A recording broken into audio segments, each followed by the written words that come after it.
Saving America one entrepreneur at a time. It's the Biz Wrap Podcast with your host, Michael Manahan.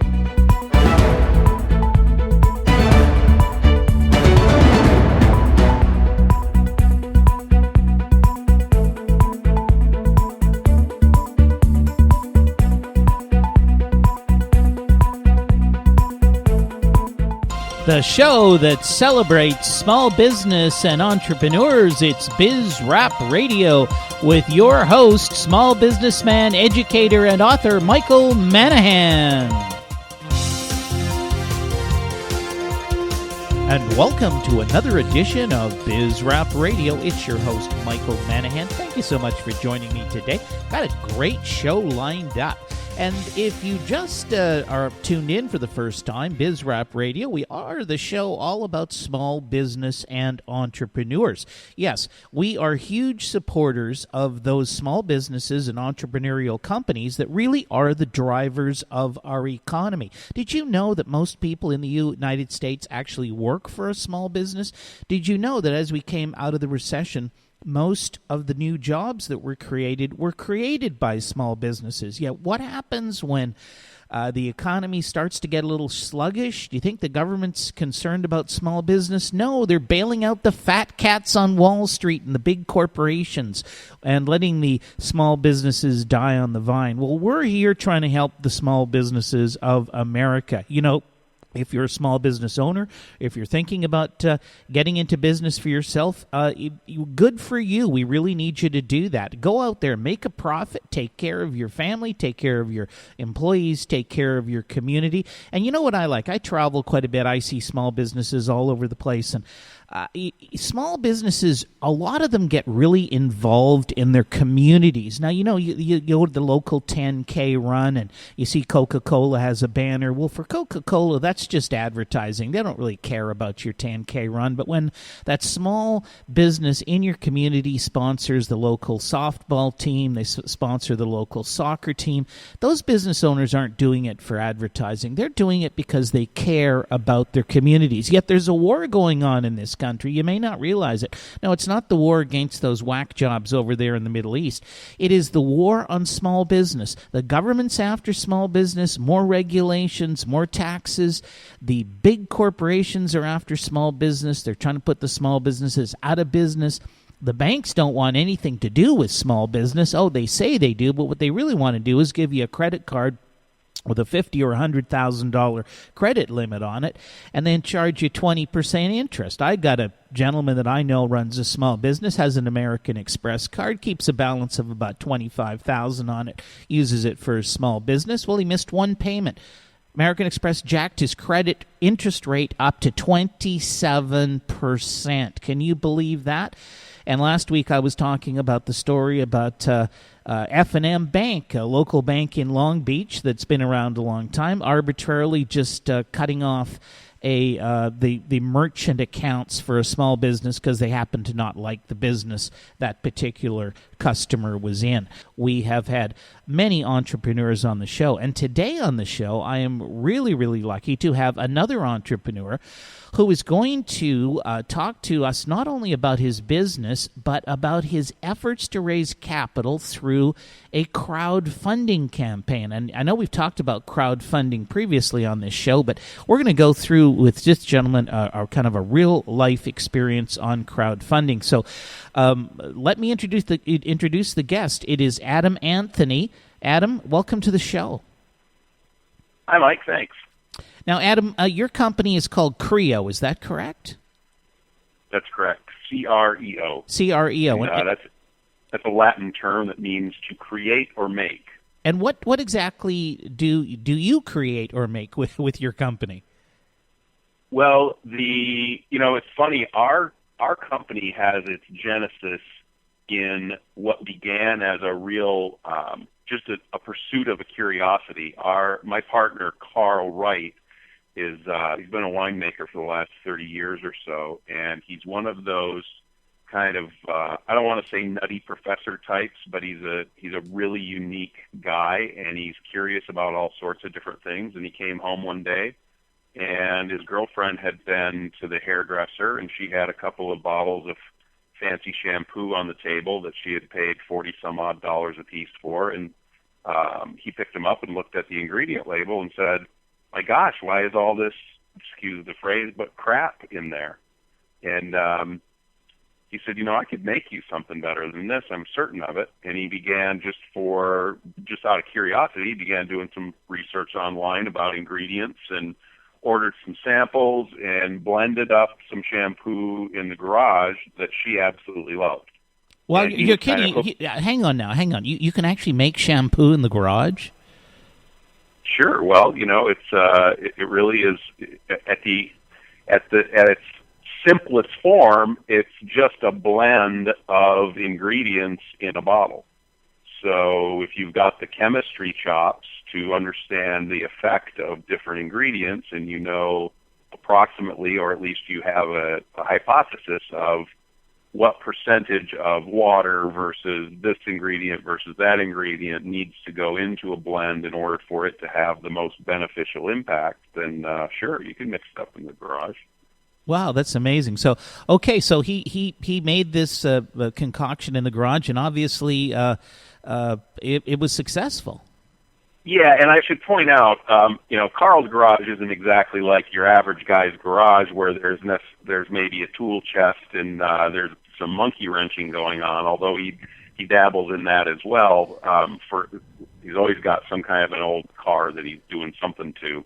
But you're likely to find, glass beakers and Bunsen burners and, looks like a mad scientist's laboratory in there where he can do just about anything that he wants to do within reason. So it's not the sort of thing that I would go, for example, into my kitchen and start doing it, because getting all of these things to play together properly does require that you warm up the water to a certain temperature, and you have to add the ingredients at a certain point in the whole blending process. And so there's a little more to it than just making chocolate chip cookies, but if you know what you're doing, it can be done, and he did it. And so that was the genesis of the product, and now you're marketing that product. Right. Yeah. We wanted to do something that the name Creo was chosen because of the way that the product came to be. He got hooked on this creative process and ended up over at the local beauty college, and 200 and some odd formulas later, finally proclaimed the formulation process to be done. And by then, there were a lot of people around town that had tried it and loved it and wanted to know, hey, are you guys going to sell this? What's going to happen? And so that's how the name Creo came to be. And as we've been selling it into salons and here and there online over the course of the last couple of years, but never really had a compelling branding strategy or concept for it. And we really wanted to do something that was a real tie-in and resonated with the DNA of the whole creative concept. And what we've learned is, as anyone would know if they stopped and thought about it for a moment, the world of shampoo is a really crowded space, and it's dominated by some really big companies with really deep pockets. And if you don't have something quite unique, it's very difficult to get noticed in that environment. Yeah, I'm thinking it's like a really, really tough job to compete in that market. I just look at go into a Rite Aid or any kind of pharmacy or a Walmart or a Kmart, and there's so many different brands of shampoos and those types of products on the shelf, and I'm not sure how anybody makes a decision which ones to buy. Yeah, it's really interesting. If you looked at the ingredients on most of the bottles, you can understand why people change. Two of the primary reasons that people change products is they get bored with what they're looking at and they want a new smell. Oftentimes, the difference between one shampoo and another with regard to what's actually in the bottle is very, very little. But the brand image plays a part, the fragrance plays a part, and those are two primary reasons why people choose one product over another. But it's very difficult to break into that space. There's a lot of companies that own multiple brands on the shelf, and they've got lots of advertising dollars. So you've got to be able to do something really unique. And finally, we think that we've struck upon something. It seems that we have that has some potential to help us carve out a following. It's distinctive in its look, and it's got some depth and some character to it that we're really excited about, and it ties in beautifully with the meaning of our brand name. So we're pretty enthusiastic about it. Okay, Adam, this is great, very interesting. We're going to talk more about your product, Creo. I'm going to let the listeners know how they can get a hold of that product, and we're going to talk about your efforts to do some crowdfunding. But right now, we do have to pay some bills. We got to go to commercial break. It is BizRap Radio. Your host, Michael Manahan. We will be back with Adam Anthony of Creo right after these messages.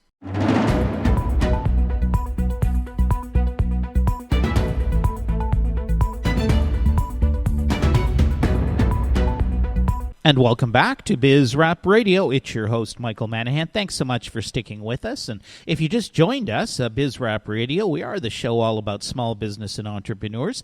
And we are talking to today Adam Anthony. His company is Creo. They make a line of shampoos and other... Adam, how would you describe your product line? It's an all-natural hair and skincare line. We've got skincare that hasn't hit the market yet, but our hair care is out, and all of our products are vegan, animal cruelty-free, made of 100% plant-derived ingredients. Now, if somebody's interested in finding out more about your products, where can they go? Do you have a website? We do. We're at CreoOriginals.com. It's CREO Originals.com. Okay, so if you're looking for some all-natural products to use on your body, your shampoo, give Creo a try. Go to CreoOriginals.com. Check it out and purchase, purchase something. Buy something from Adam. Help support a local entrepreneur. You want to support one of those big corporations like, Johnson & Johnson or something? Or do you want to support a local entrepreneur? Check it out, CreoOriginals.com. Buy some of Adam's shampoo. Let me know what you think about it. Let Adam know what you think about it. And guess what? We'll actually care what you think about the product. But now, Adam, you are more than just the product itself. You have an interesting twist in terms of what your packaging looks like. We do, and Creo Originals is a brand new line. The formulas have been completed for some time, as I was referring to earlier, but along the way, we decided we wanted to do something with some original art. And so we ran across the artwork of a painter here. She's a mixed media artist by the name of Brianna Devereaux. She lives here in the San Luis Obispo area. And we thought her style was perfect for our brand. So we approached her about working up something original for us.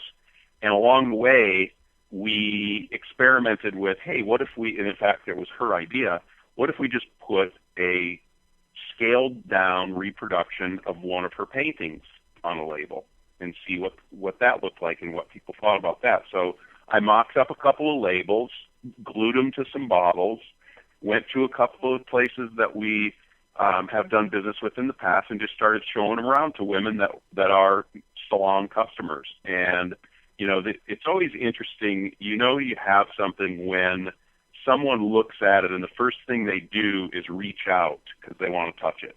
Mm-hmm. There's that initial inquiry process. Ooh, that's cool. What is that? And that's what we struck upon with this. And then the unexpected surprise was the reaction that we would get from people when we would say, that's an actual painting.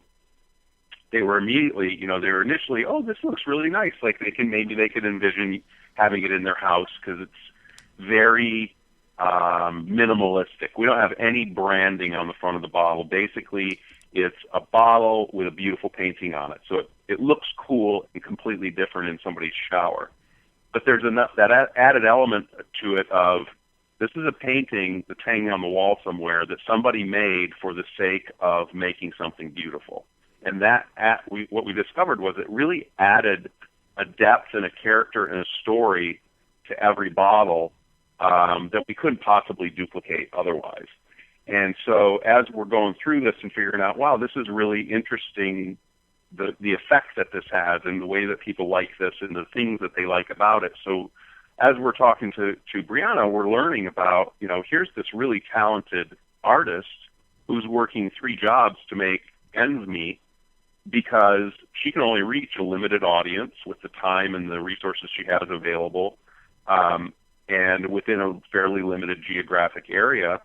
And she can't yet completely support herself through doing the thing that she's the very best at doing and far better at doing than most of us who are working regular jobs. And we thought, if we can put thousands of bottles of shampoo out into thousands of households from here to Maine and back, that have Brianna's artwork on them and Brianna's name on them and her website, that would be a big boost of exposure for her. That should help her increase her entrepreneurial efforts. And so, to simplify it all down, what we ended up deciding to do was to promote Brianna, and then there will be other underexposed artists beyond her that we will work to promote. In the process of promoting our products, we pay them royalties on every bottle that's sold, but we call out the name of the artist, and the artist's website address on every bottle,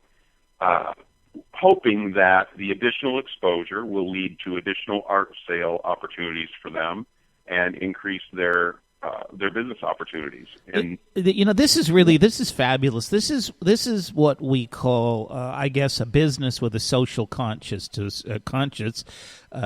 a certain degree. But here you are. You not only have a natural product that's good for you, it's healthy to use, it's not full of all sorts of damaging chemicals, but in addition, when somebody purchases your product, you're actually helping out and giving exposure to local artists who are trying to sell their artwork that they create. So this is just a wonderful story, and why we as Americans do not seek out businesses like yours. We get into this rut of just buying whatever crap happens to be on the shelf at Walmart or Kmart or Rite Aid, instead of seeking out products that are not only good for us, but also companies that are actually trying to help people, and right here in the United States of America.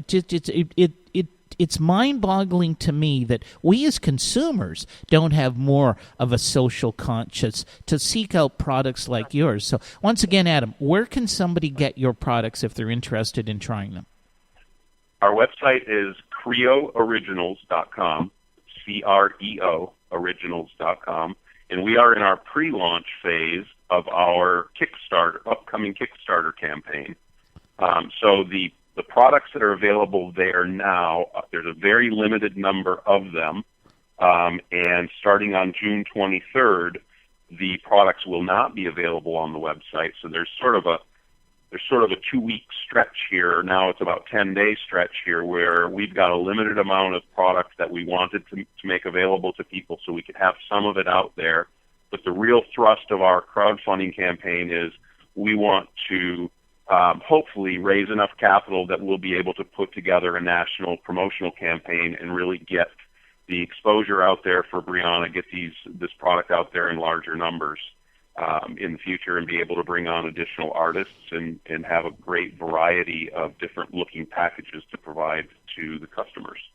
Okay, well, let's talk about that Kickstarter campaign, and I'm just going to give a little history here because we've talked about this concept of crowdfunding a number of times on the show, and many people may remember that back in 2012, the Congress passed the Jobs Act, and the Jobs Act was designed, well, amongst other things, to create jobs. But what it did is it loosened up the stranglehold that the Securities and Exchange Commission and that the big broker-dealers, security broker-dealers in this country have over the raising of capital. I mean, they've done everything they can between the big broker-dealers and the Securities and Exchange Commission to absolutely squelch the creation of capital for small enterprises over the last 30 or 40 years. I mean, it used to be that small businesses could go out, easily raise $1 million or a couple of $1 million, and it just regulation after regulation after regulation just put an end to that. And finally somebody woke up and said, hey, we need small businesses to have money, so we're going to pass this thing called the Jobs Act. And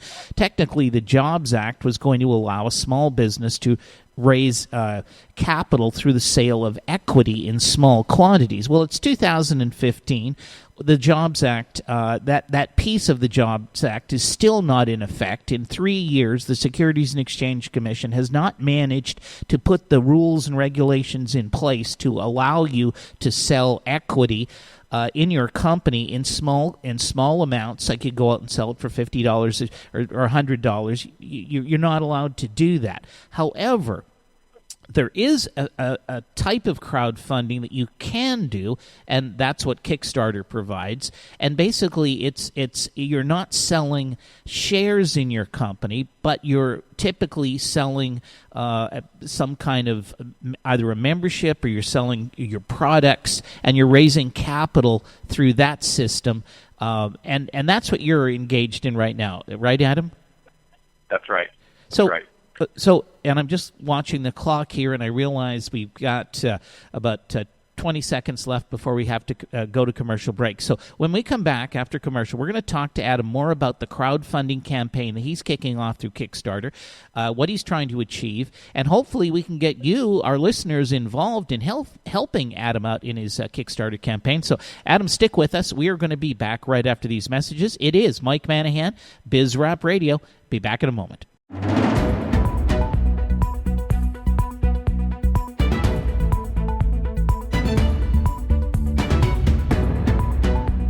And welcome back to BizRap Radio. It's your host, Michael Manahan. Thank you so much for sticking with us. And if you did just join us, we are talking to Adam Anthony. His company is Creo. Let's get back to Adam. Adam Anthony, his company is Creo. They are a manufacturer and producer of natural healthcare products. They have an interesting twist to their products. All of their bottles contain the artwork of local artists. And so not only is the company selling healthful, natural products, but in addition to that, they are giving exposure to local artists. And Adam, we were talking just before the break, you are launching a Kickstarter campaign. What are you trying to accomplish with your Kickstarter campaign? And tell us a little bit about how that works. Well, there's a couple of primary objectives. And they of course go hand in glove. One is we need some capital, and we want to put together a promotional campaign that allows us to put Creo on the map and let as many people know about this product as possible, in the hopes that we will recruit customers. And we've had very good success with people who have tried the product. A lot of people really like it, but we've never really promoted it in a significant way because we never really had a good branding and packaging concept. And now with that, now we're ready to go play show and tell. We chose Kickstarter because it's a creative platform that has as its primary purpose the mission of bringing people with creative projects that they want to get off the ground together with the ordinary people out there like you and me who might be interested in playing a role in helping get a creative project off the ground. So, for example, you go on Kickstarter, you see something cool, the person needs to raise $25,000 to get it off the ground, and if you contribute $25, you're going to get one of the first ones that comes off the production line. For us, it's a group.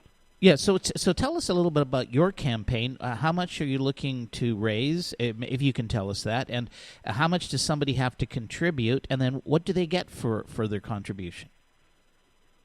So our financial goal is set at $20,000. We'd like to raise more than that, but $20,000 will allow us to do the fundamental things that we need to do to start promoting this project, and of course, deliver the rewards that we'll need to deliver.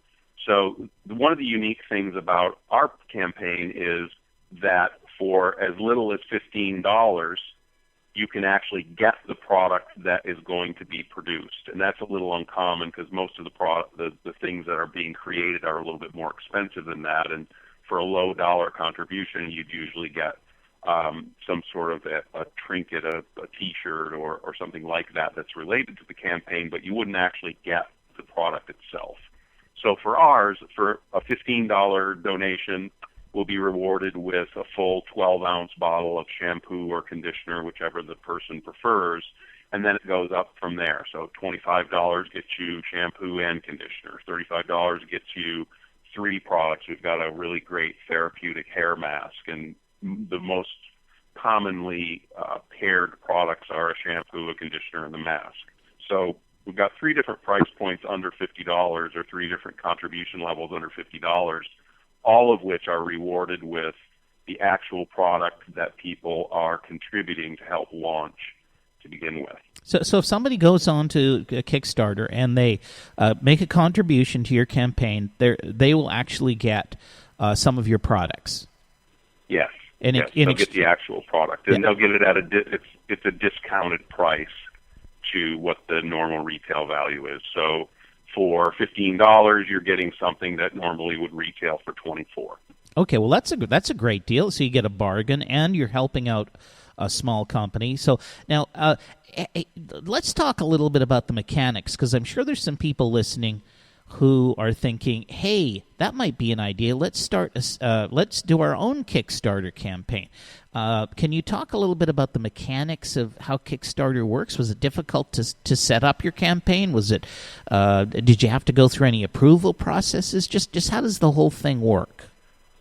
You do have to go through an approval process, but that's pretty straightforward. To put it succinctly, you sign up for an account on Kickstarter. You have to fill in several different sections. Basically, though, it's quite straightforward. You're going to tell your story. What's your project? How did you come up with the idea? What was the background for it? They really encourage complete transparency, because at the end of the day, you're just talking to somebody that you've never met before, and they want to know, what's your passion about this? Why are you in this realm? What's your goal? What's the assurance that you're going to be able to deliver if you do reach your financial goal? Are there risks associated with you being able to produce this product? But as far as the pure mechanics, you sign up for an account, you lay your information in there. It's important that you have a video, because nothing, of course, communicates quite like a moving picture. But the videos don't have to be, there's been really successful Kickstarter campaigns that have had very elementary type videos, and then there's been ones that have had really sophisticated productions. The most important part is that the message is communicated clearly and succinctly. And then it's all about distributing your message. It's all about getting it out there to as many people as you can. And what we've seen happen with some of the bigger success stories, the one that comes to mind right off the top of my head is the one for the Coolest Cooler campaign, which was originally launched in November of 2013 with a goal of raising $125,000 to launch this ice chest that had a blender motor and some waterproof USB ports and some other things embedded in it, and they didn't meet their goal. So they kind of went back to the drawing board, studied what did we do right, what did we do wrong. They relaunched another project for the same product in March of the following year, and that one took off like a grass fire, and they ended up receiving over $13 million, I believe it was. Wow! So these guys come up with a kind of an interesting, neat cooler. It's got a blender on it, I guess, so you can make your blended margaritas and keep them cold in the cooler. And they raised $13 million through Kickstarter. That is absolutely incredible. Yeah, and one of the interesting things about that was what they learned was that if you have your goal set at a reasonable level and you pass that goal early on in the campaign, it becomes a news story for online media properties who are writing about these things. So, they're at day 2 of their second try. They set their financial goal at $50,000 the second time around, and they surpassed that in the first couple days of their new campaign. And as soon as they surpassed it, guess what? People started writing about it. Oh, looks like this one's red hot. Oh, here comes the latest Kickstarter, Well, the more that they got pressed, the farther they eclipsed their financial goal. So you have ones that they kind of generate their own weather, if you will. Mm-hmm. You know, they pick up, because they're picking up momentum, they continue to get additional exposure, and getting that additional exposure further fuels the momentum. And of course, as we all know, we see the videos that come out and go viral, and think all the news stories that come out and go viral, and they go crazy on Twitter and Facebook and all the social media platforms. Same thing happens with these Kickstarter campaigns. There was one, or I should say crowdfunding campaigns in general, because there's one that also comes to mind for a product called the Flow Hive, which was a beehive that basically had a spigot coming out the side of the box. Instead of having to put your bee suit on and do all the things that you historically would have to do to harvest your honey, you just put a jar under this spigot, and the honey would flow right out into your jar. Wow, what an amazing idea. I think that had a lot of people go, oh, I've always wanted to have a bee box. And, you know, gardening is a big hobby in the summertime for folks in the U.S. Well, they ended up getting $12.5 million. That is just incredible. It was one of those that you'd watch the video and go, wow, that's really cool. I'm going to send this to my mom, who's out in the flower garden all summer long. Uh-huh. And so what you're really trying to do, or what we're trying to do, is figure out, how do we set up our campaign in a way that gives it the best chance to have that kind of an effect? Right, so you're going to look for what are the media properties online that are aligned with what you're selling. So for us, it would be art-oriented media properties. It would be maybe interior decorating media properties, because one of the appeals of our product is that if you've got a glass enclosed shower or tub area, you want it to look nice, especially when you've got company coming over and things like that. You know, I know sometimes people will put their shampoo bottles and stuff. Sure. Adam, look at under the sink. We're running out of time here. I got a break for commercials, but this is really interesting. Can you stick with us for one more segment? Sure, no problem. Okay, fantastic. So it's Adam Anthony of Creo on BizRap Radio, your host, Mike Manahan. We're going to be back right after these messages.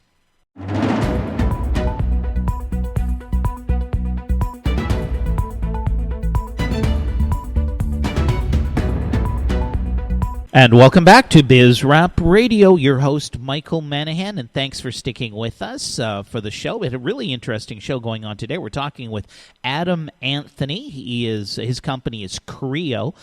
They are manufacturers and producers of natural healthcare products, and they've put a little bit of a twist on their products because their bottles have the artwork of local artists. So not only if you purchase their products can you you're doing something good for yourself, you're using natural, healthy products in your hair, but in addition to that, you're supporting local artists. And we were just talking in the last segment that Adam is launching a Kickstarter campaign. And Adam, one of the things I'd like to let the listeners know is, if they're interested in perhaps contributing to your Kickstarter campaign, what's the best what's the best way of them doing that? What should they do? Well, we're about 10 days out. We're launching on June 23rd, and rather than going to Kickstarter and just randomly searching for us, the easiest thing to do would be to go to our website at CreoOriginals.com. It's CREO Originals.com, and there is a sign-up form there for our Kickstarter campaign. There's also a countdown timer there that shows how long it will be before it launches. And when it launches, there will be a link right from our homepage that'll go directly to our Kickstarter profile. Okay, now just so we're not confusing the listeners, we are actually taping this show in advance. So this show is going to actually play on Friday, June the 19th. So that means the campaign really, if you're listening to us right now, that campaign is starting literally in 4 days. So go to That's right. go to CreoOriginals.com. That's CreoOriginals.com. Not only purchase some of Adam's products, because you need to be using healthy products, but check out the Kickstarter campaign. Get on their the list so that you can contribute to the Kickstarter campaign. And Adam, as this campaign rolls out, one of the things that I'm going to want you to do is to join us again in maybe 3 or 4 weeks' time. I'd love to find out. Because, again, we've got lots of listeners, I'm sure, who are thinking maybe about doing their own Kickstarter campaign to raise some money for their business idea. I want to see how successful it is and maybe what you learned in the process. I'm hoping you'll come back in a few weeks. That would be great. Yeah, I would love to. Okay, so we were talking about some of the mechanics. Getting the actual campaign set up on Kickstarter was fairly simple. Now, do they give you any guidelines as to the amount you should raise or the amount that you should ask for, or is it just you're up to your own, whatever you can figure out and create? They do. The site is loaded with tips, and there's also tons of information available online if you just Google search it. The amount that you want to raise has to be, it's going to be dictated by what do you want to accomplish. You have to raise enough to be able to pay to deliver the rewards to your supporters that you've promised, and have enough left over to fulfill the mission that you set out to fulfill to begin with. The mechanics of how to put the Kickstarter campaign up, that's pretty straightforward, and anybody that goes in and just follows the tutorials and the notes in there that say, hey, emphasize this, don't emphasize that, that part of it's pretty straightforward, and anyone really could do that. And as long as your message is articulated clearly, people are either going to love it and contribute. If your rewards are very important. But the real trick, in my opinion, is really on the distribution of the message. It's in making sure that you're taking the time in advance to alert your whole network and build as big of a warm network as you can in advance of your campaign, so that once your campaign launches, you're not spending a couple of weeks just getting started with alerting people. We started about a week ago on social media letting people know that we're getting ready to do this campaign. So that's giving people time to share with their friends, hey, this is kind of cool. Hey, check this out. This is kind of cool. So hopefully by the time we get to, this is all for us theory at this point because we've not done one before, but just following the tips that I have unearthed online suggests that this is the way that you want to do it. And hopefully by the time we launch on the 23rd, we'll have it alerted a decent audience of people. And when our social media messaging changes on that day to we've launched, here's the link to our Kickstarter page, please check it out, and if you're interested, contribute and get some great Creo product for yourself. We'll have that change in messaging will get to a large enough audience of people that we'll be able to surpass our financial goal in the first few days of the campaign, and hopefully see our campaign take on that life of its own by getting some media exposure as online media properties write about the next campaign that surpassed its goal. Okay, so that's a great piece of advice. What you're saying is if you're listening to us today and you're thinking, yeah, I want to raise a little bit of money for my business, I'm going to try one of these Kickstarter deals. You don't run off to Kickstarter, set up your offer, and then start thinking about who you're going to talk to get them to sign up for it. What you want to do is you want to have be setting the stage, if you will. You want to be letting people know that your Kickstarter campaign is coming at some point in the future and building an audience. So the minute it's up there on the Kickstarter website, people will be going in and making contributions, and then if I go check it out, I'll see the other activity as opposed to you set it all up and then there's no activity on it for 3 or 4 days, and then people say, "Oh, nobody's contributing to this thing." So it's like it's almost like when a movie is launched. We start to hear about it in advance. Hey, coming, it's going to be launched, whatever it is. July the 4th is going to be the launch of this new movie, but they start advertising it 6 weeks beforehand and building kind of the buzz, if you will, and that's exactly what you're doing. Yeah, that's exactly right. It's the same concept. There's no real good rule of thumb that I've been able to uncover as far as how long that pre-launch period should be. There are some good tools online to help you get the word out. There's backercamp.com.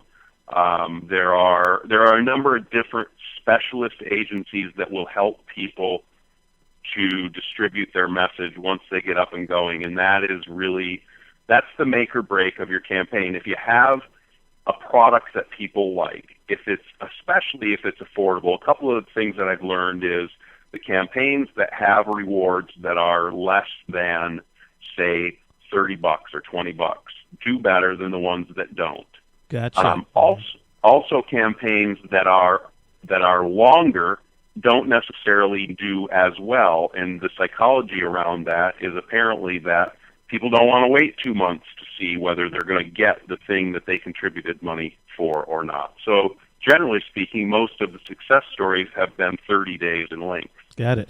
Adam, we're pretty much running out of time here. So once again, before we sign off, let everyone know how can they find out not only about your Kickstarter campaign, but about your products. Where should they go? The best place to go is to our website at creooriginals.com. It's CREO originals.com. And we are also on Facebook, Twitter, Pinterest, and Instagram, username Creo Originals. Okay, so that's Adam Anthony of Creo. Their product line is natural healthcare products with a twist. All of their products, the labels or the packaging, the bottles that the shampoo comes in, have local artwork. So you're not only using natural products, but you're supporting local artists. They're running their Kickstarter campaign. Check it out, CreoOriginals.com. Adam, thank you so much for being on the show. I really appreciate it. Mike, thanks for having me. I appreciate it. And it is, of course, BizRap Radio. Your host, Michael Manahan. And hopefully you're enjoying our show at our new time, which is 4 o'clock every Friday afternoon on KCAA 1050. And, at BizRap Radio, we believe we can fix the United States of America through a fundamental concept that individuals pursuing their own economic interests in free markets will create more prosperity for more people than can ever be achieved through government regulations and a planned economy. It is your host, Michael Manahan. Thank you so much for being with me today, and I will be back again with another edition of BizRap Radio next Friday.